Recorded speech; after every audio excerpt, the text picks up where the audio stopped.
Hello there, welcome to my channel. My name is Doug and I'm back with another fountain pen review. Today is the review of the very first Inkquiring Minds members pen. For those of you who aren't members, I put out a poll for just members of the channel to select the next pen I would buy. And you can be a member too for just 99 cents a month. And membership gets you more me. Since I was using money obtained from their memberships to purchase a pen, I decided that the members should be allowed to choose which pen I would buy. So I put a poll together that listed 5 pens from which members would vote. Those 5 pens were a Pilot Custom 74, a Leonardo Momento Zero Magico, a Laban Antique Gold, a Cross Townsend, and an Opus 88 Opera. 41% of the members voted for the Pilot Custom 74. Then I put a poll out for members to select the ink. The choices were Iroshizuku Konpeki, KWZ Azure No. 5, Pelikan Edelstein Topaz, Ackerman Shocking Blue, and Robert Oster Soda Pop Blue. The KWZ Azure No. 5 was the winner with 33% of the vote. Democracy in action. They're coming to get you, Barbara.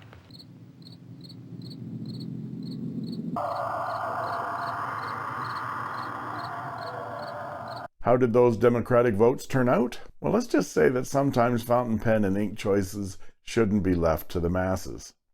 Find out why right now.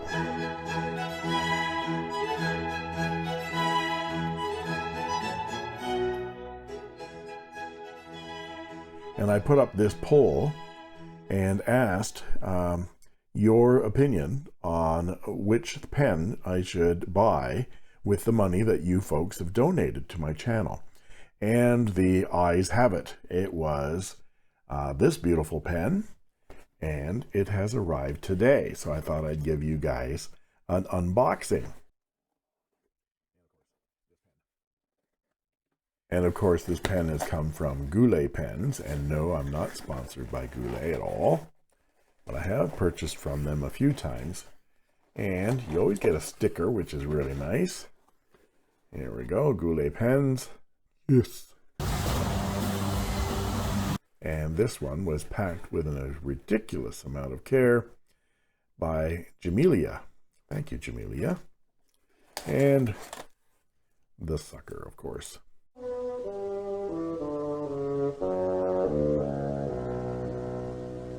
Let's see what we have. I bought this extra for my own self. This is a rickshaw. And I've admired the rickshaw. This is my Kershaw blade that was donated to me by Crazy Oscar. Thank you, Crazy Oscar. And this feels as plush as it looks on the photos. Let's put a Pelikan in there as well. And let's put a Leonardo in there as well. Downy, fleecy, soft. Isn't that beautiful? Here's the pen of the hour, a Pilot Custom 74. I like that it is the blue. Of course, I've got it in the medium. And the Pilot sleeve comes off.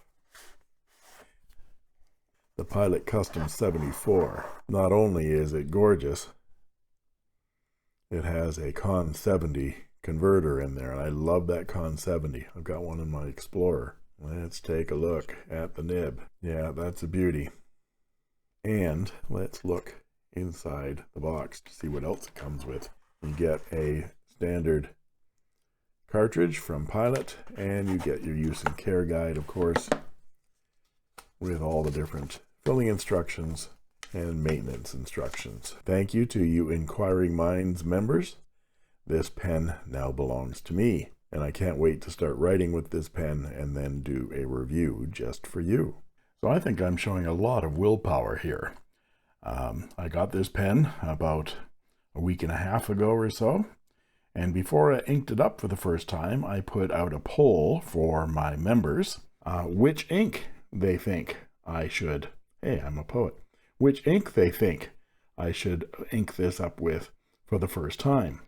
And I put out a poll of 4 or 5 different colors, and KWZ Azure number 5 is the ink that won the poll.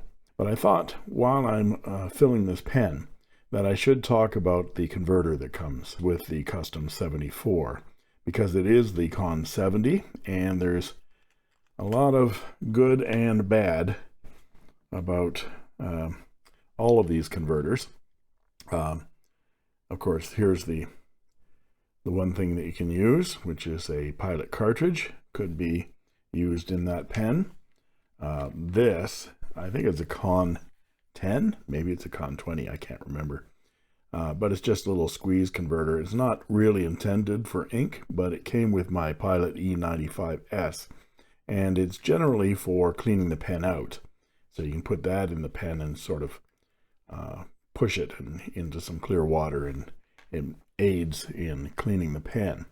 And then there's the universally hated, and I'm included in that, the Con 40. It's the only converter that fits in this pen because it's too small for a Con 70. And that's why I use a cartridge and refill this cartridge with my own ink for my E95S. And that seems to work because the pilot cartridges do take a lot of ink and they're quite resilient. But let's talk about the Con 70. People have issues with how it fills and how difficult it is to fill. And I think one of the issues is, and I'm going to link a video that Brian Goulet did, shows how to use this Con 70 converter. And he shows that you should be pushing down on it and releasing quickly, like that, so that you get the vacuum effect. But I think one of the issues is when you put the nib down into the bottle, and you have to put so much force on this thing to move it, that you're jamming your nib into the bottom of the bottle, which is not good. And so if you try to hold it, then you're going to ink all over your hands while you're trying to do this with force, because that little piston right there sticks on the inside of this cylinder. Contrary to popular belief, because Brian said you can pull these apart, these newer ones are glued in place. The reason you'd want to get it apart would be to put some silicone grease on that little piston right there to get it to glide a little bit more, because it sticks. The only way at it is through here. So I'm going to try an experiment. I'm going to put some silicone grease on the tip of this toothpick, and I'm going to try to direct it down into there and avoid my plunger. Basically extend it like that, put some grease on the tip, and put it down inside to kind of coat the inside of that chamber with a little bit of silicone grease to try to make that move a little bit easier. And there we go.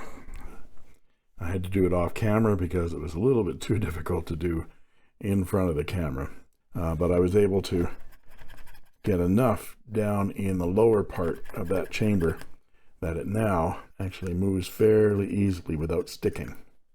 So now let's put it back in the pen and get our ink.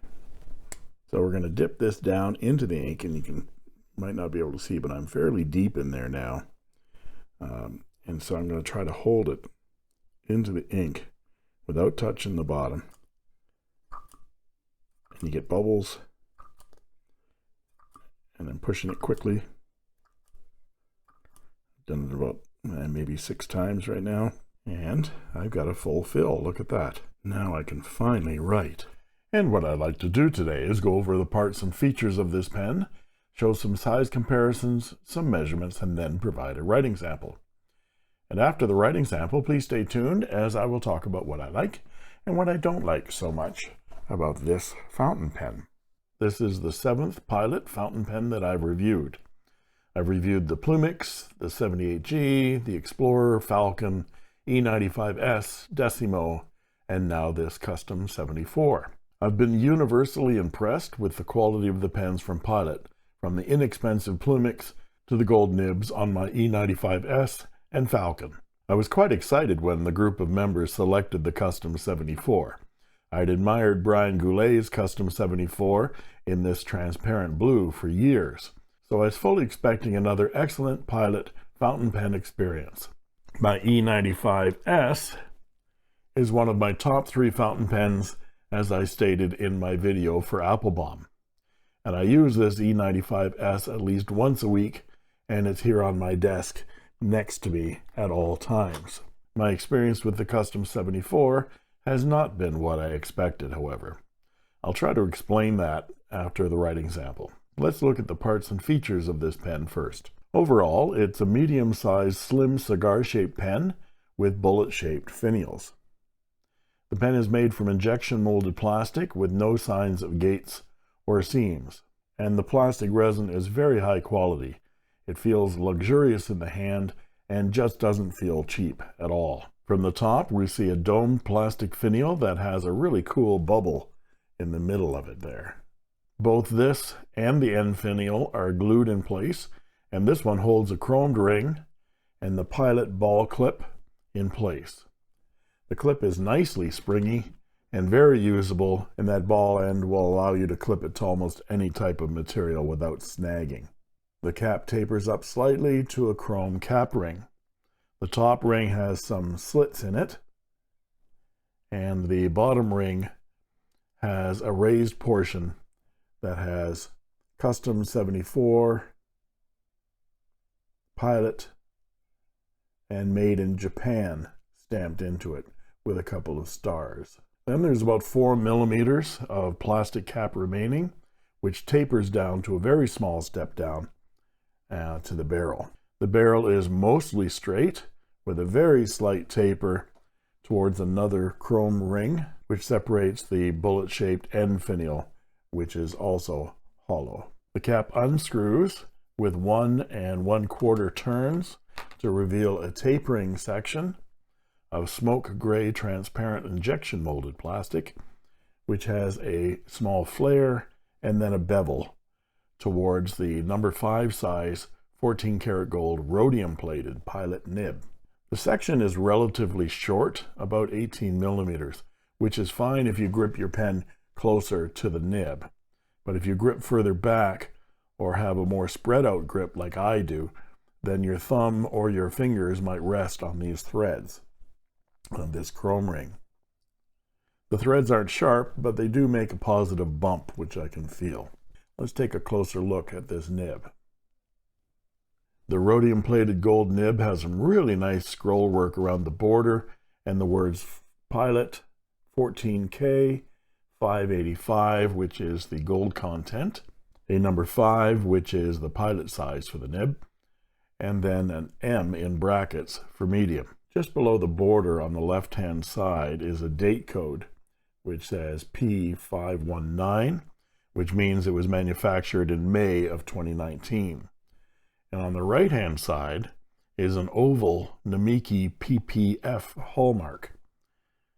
I'll leave it to the Pilot aficionados to tell me what that hallmark means. I mentioned that this was a number 5 size 14 karat gold nib, but Pilot has their own sizes, and this just happens to be a number 5 for them.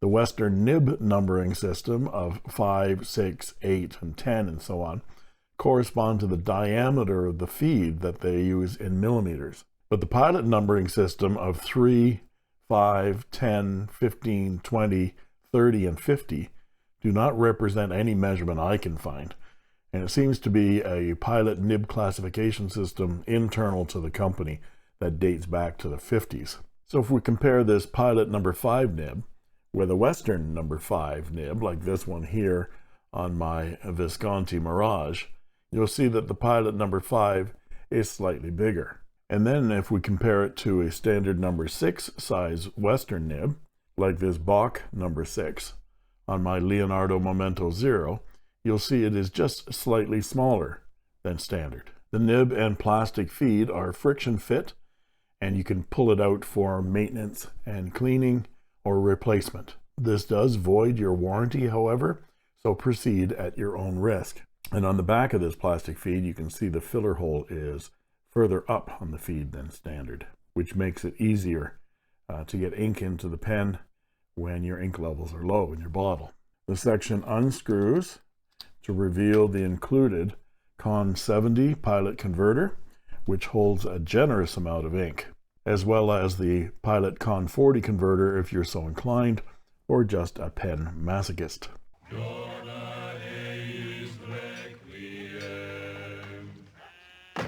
The inside of the cap shows a nib sealing sleeve, as well as some ribs molded into the inside of the cap, which grip the end of the pen when it is posted. Really nice little feature.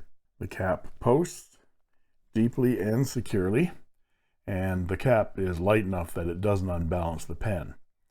Unposted, the pen is nicely balanced as well, and plenty long enough to write with. I bought this pen from Goulet Pens for $160 US, and the pen is available in 8 colors, including this blue, blue stone, clear, forest green, grenadine, merlot, smoke, and teal. In the same order, I bought this lovely 3-pen sleeve called a koozie from Rickshaw Bagworks. It's made of rugged canvas on the outside and this plush faux fleece lining.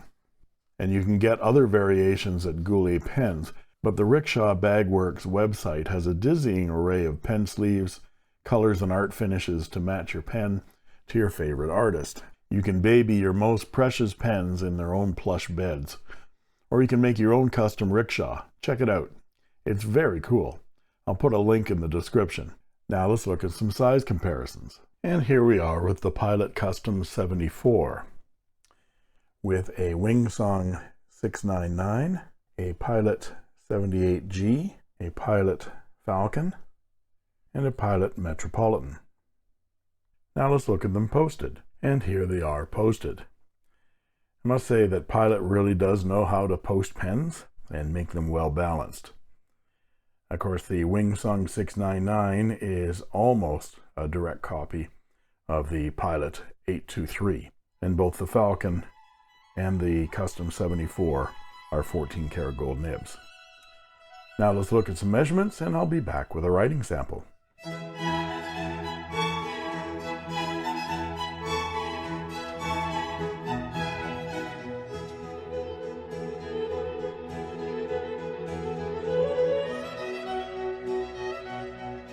And we're back with the writing portion of the review. This is Clairefontaine 90 GSM paper, and this is the Pilot Custom 74, and it has a 14 karat gold medium nib. And the ink today, I'm afraid, is not the member's choice. It is Iroshizuku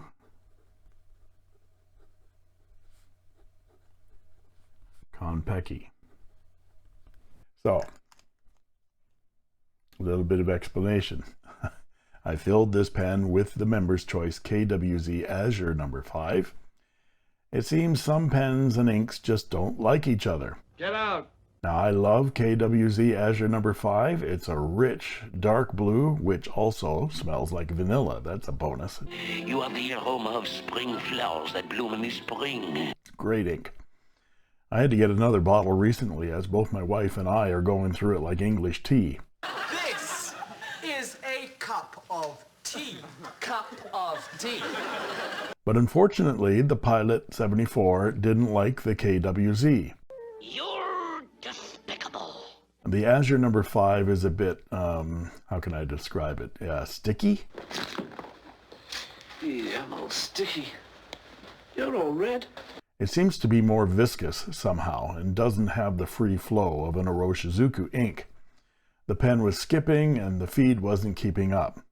So to make sure that it wasn't the pen's fault, I cleaned it out and filled it with Iroshizuku Konpeki. I know Konpeki is one of the best behaving inks I've ever used.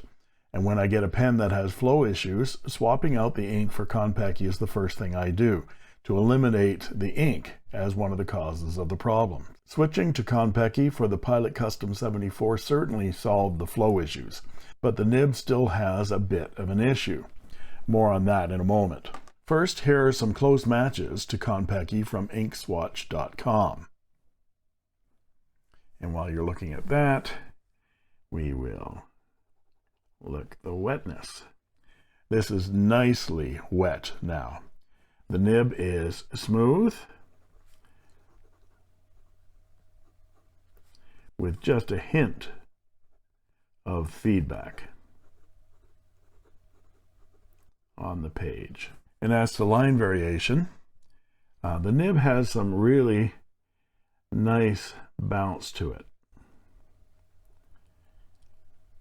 So if you like bounce in your nib, then this nib would be perfect for you.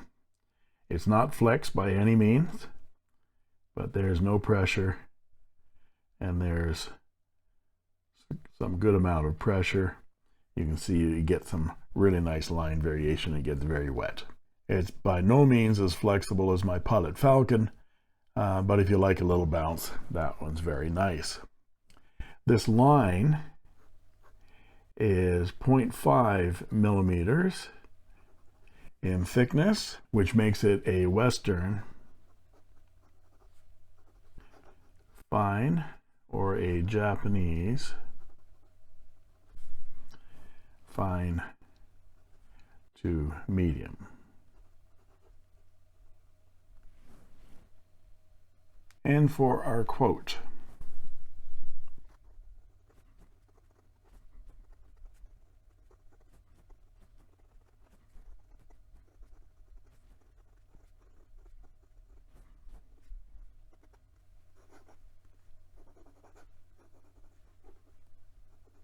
and for some reverse writing. Yeah, it's too scratchy to even try digging up the page. And some quick writing.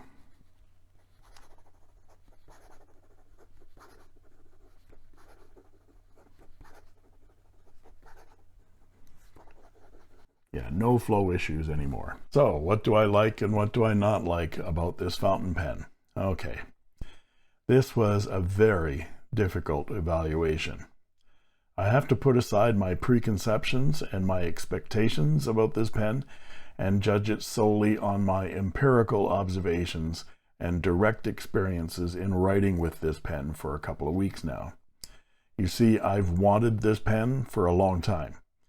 It has been in my cart on Goulet pens a number of times over the last year or more. My expectations were high. After my experiences of my Pilot E95S, which is my first gold nib fountain pen, and I simply adore this pen, and my other pilots, from the Plumix to the Falcon to the Explorer, I expected a typical, excellent, exceptional experience with the Pilot Custom 74. The one exception to my love of Pilot so far has been the Pilot Metropolitan. I cannot get myself to like the Metro no matter how popular it is. Sorry, Metro fans, but this sharp bump on the Metro is just a deal breaker for me. But now the Metro has company because much as I have tried, I cannot like this Pilot 74. So I'll try to explain that, but I have to talk about what is fantastic about this pen to start, so I'm not being misunderstood. This is a great fountain pen. It is top Pilot quality, there's no question. It's superbly made. The injection molded resin is clear, seamless, and expertly finished. The pen is gorgeous. Really, it is gorgeous.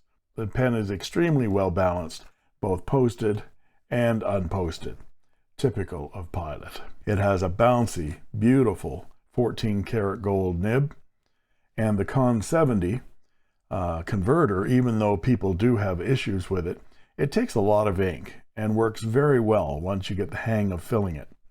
And I like the Con 70. I have one in my Explorer as well. I use all the time. The price of this pen is certainly good for your first gold nib fountain pen, and it is justly recommended as such.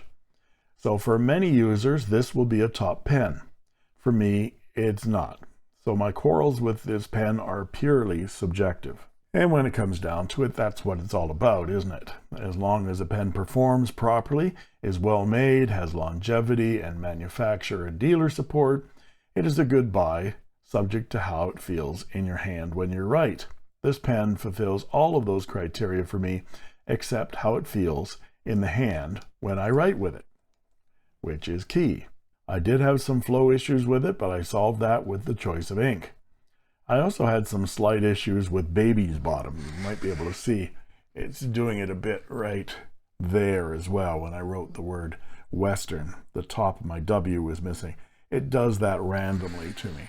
So there's just a touch of baby's bottom on that nib, but it's nothing I can't handle with 30 seconds of micromesh. The point is, I can't really control this pen with my hand. The balance is okay, but it's the combination of the narrow body, the short, narrow section, and a small nib that doesn't seem to allow me to control my cursive writing. I thought to myself that I was just getting lazy with my cursive writing, but the more I wrote with the Custom 74, the more frustrated I got with my writing, to the point that I thought my handwriting had actually regressed. Then I would write with my Leonardo, or pick up Jack's Schaefer Legacy 2, or even my El Cheapo Kaigaloo 356 with the long blade Kaigaloo nib and the flare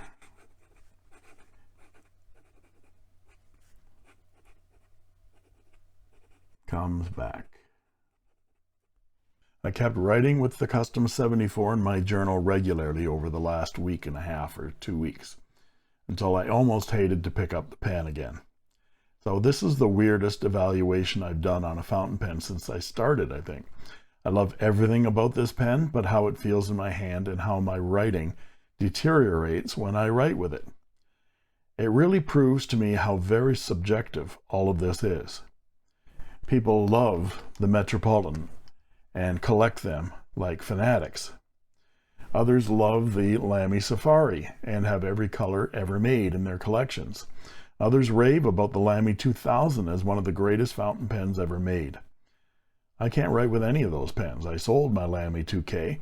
I just keep my Lamy Safari and my Pilot Metropolitan for size comparisons because everybody knows them.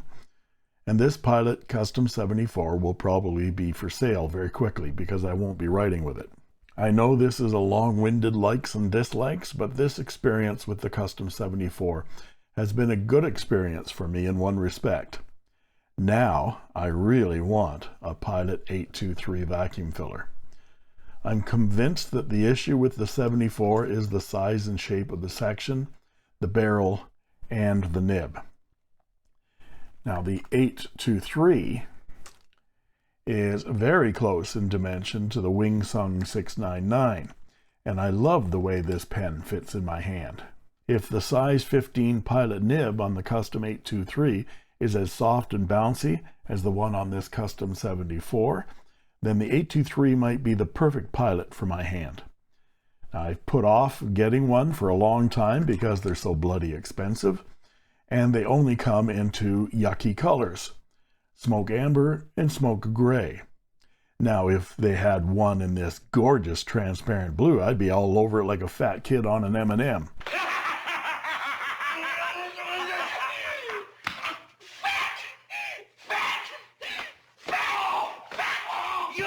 Perhaps I can swap the cap and the body to the 823. Transplant my head onto another body. Sacrilege, you say?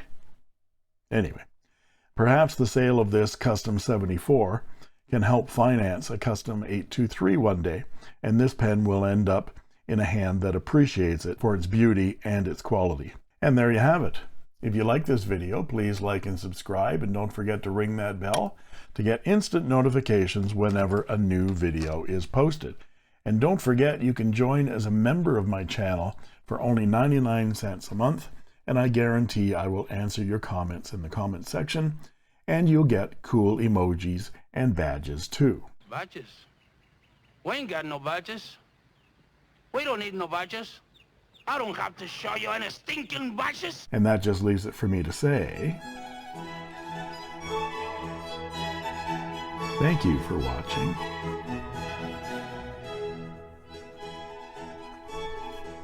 And that's all she wrote. I made this.